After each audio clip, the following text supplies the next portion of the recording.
Picture this. You're walking through Rome's filthiest pleasure district, the Subura, where the streets stink of cheap wine, sweat, and sin.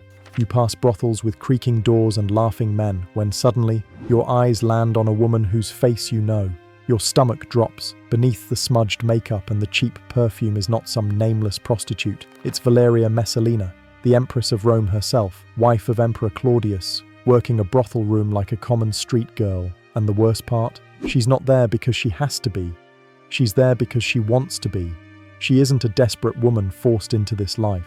She's the most powerful woman in the empire, sneaking out of the palace at night to challenge Rome's prostitutes in contests of sheer sexual endurance. And trust me, if you think Roman decadence begins and ends with Caligula, what you're about to hear will make Caligula look like a shy altar boy. Because Messalina didn't just misuse her power, she turned her sexuality into a weapon that would shake the empire to its foundations and seal her own horrific end.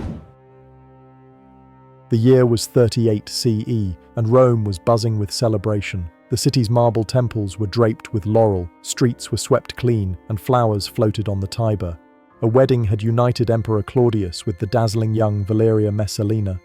She was barely 15, a girl by modern standards. But in Roman eyes, she was the perfect empress. Her family name reached back to the earliest days of the Republic. Her skin was as pale as polished marble, her hair a golden cascade under the sunlight, her features sculpted like the statues of Venus in the Forum. Claudius, 13 years older, walked with an uneven gait, his body marked by the awkward stiffness and tremors of cerebral palsy. But what he lacked in physical grace, he made up for with a sharp administrative mind. And now, he had something more, a wife who embodied everything Rome valued: nobility, fertility, and the divine bloodlines that kept emperors on the throne. In public, Messalina was perfection. She bore him 2 children, attended state events with a serene smile, and moved through religious ceremonies with measured dignity. To the people, she was the picture of imperial virtue. But appearances in Rome were often masks, and Messalina's mask was hiding a hunger that would soon become unstowed.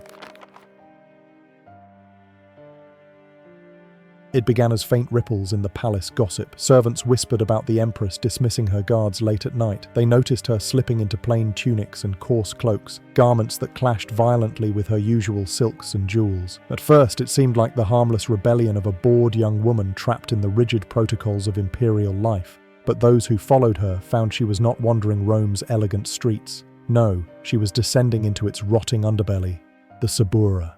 The Subura was a tangle of narrow alleys and cheap taverns. The air stank of spilled wine, cooking oil, and human waste. Oil lamps flickered over the red-painted doors of brothels where women lounged in thresholds, calling to passing men. Messalina didn't just walk through, she studied.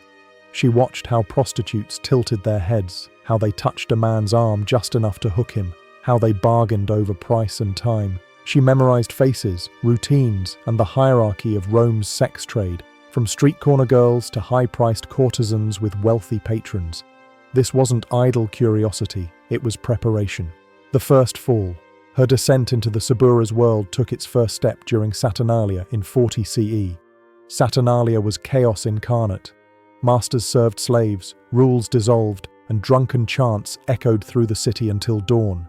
People wore masks, traded clothes, and gorged themselves on food and sin. While Claudius led the official rites, Messalina slipped away. Dressed as a commoner, her golden hair hidden under a dark wig, she approached a brothel whose door hung half open, spilling warm light and the smell of incense onto the street. The brothel keeper, a sharp-eyed man with gold rings on his fingers and the face of someone who had seen every kind of depravity, sized her up. She offered herself for the night, no pay required. Thinking she was some rich woman seeking a thrill, he agreed. What happened next left the women there whispering for months. Messalina didn't just work, she dominated. One man after another, without pause, without fatigue. The other women began to stop, retreating to their rooms to rest. Messalina stayed. When the brothel keeper told her the night was over, she demanded more clients. Only when the streets had emptied and no man remained did she finally leave. Her disguise damp with sweat, her face glowing not from shame, but from triumph. By the following months, she had turned her outings into a military-level operation. A team of loyal servants smuggled her out of the palace under layers of disguise: wigs, soot-smeared cheeks, coarse wool dresses. She invented names and false backgrounds, passing from one brothel to another, and then she raised the stakes. Competitions. Messalina challenged Rome's most famous courtesans to see who could take the most men in a single night. The prizes weren't just gold, they were bragging rights in a city where reputation mattered more than breath itself. The most infamous took place in 41 CE. Her rival was Sila, a courtesan so skilled she was courted by senators. The venue was a private house, lit by hundreds of lamps packed with wealthy Romans. Wine flowed like water, dice clattered on the floor as bets were placed. Sila was careful, pacing herself to 25 clients before declaring herself done. The crowd cheered until they saw Messalina still working. She passed 30 and only stopped when there was no one left to serve. The laughter died. Men looked at one another in disbelief. They had not just watched a contest, they had watched the wife of the emperor break every boundary of Roman decency and do it without shame. By 42 CE, Messalina's ambitions had shifted. It was no longer about personal pleasure, it was about control. She set up a luxury brothel in a villa near the Campus Martius. The decor was opulent, marble floors, silk curtains, gold-plated oil lamps. But the women who worked there were not street girls. They were noble-born wives and daughters, blackmailed into service under threats to their family's honor and fortunes. The clients were Rome's most powerful men: senators, military commanders, merchants with influence in the grain trade, and every whispered word, every act of humiliation was recorded by Messalina's hidden spies. She could destroy any man who entered, and she knew it. Public degradation. By 44 CE, secrecy bored her. She began staging public orgies disguised as religious festivals. Invitations were sent to senators, their wives, their sons and daughters, all under the pretense of honoring the gods. The gatherings began solemnly, with hymns and offerings at the altar. But soon wine was poured, clothes loosened, and the ceremonies dissolved into a frenzy.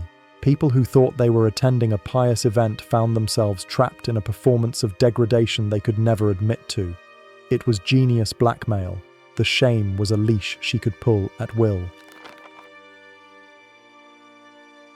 Then, in 48 CE, she committed the act that even Rome could not forgive. With Claudius away in Ostia, Messalina held a full legal wedding to her lover, the young and handsome senator Gaius Silius. It was public, witnessed, and binding under Roman law. She wore the bridal veil, offered sacrifices, and signed the contracts. She called herself his Empress, issued orders in his name, and began speaking as though Claudius had already been replaced. When Claudius learned the truth, he thought it absurd, until evidence flooded in. He rode back to Rome with troops, finding Messalina in the palace gardens still celebrating. Witnesses say her face drained of color as she realized the game was over. Her execution was swift. Her name was erased from monuments, her statues destroyed, and her memory condemned by law. The woman who ruled Rome through lust had been erased from its story.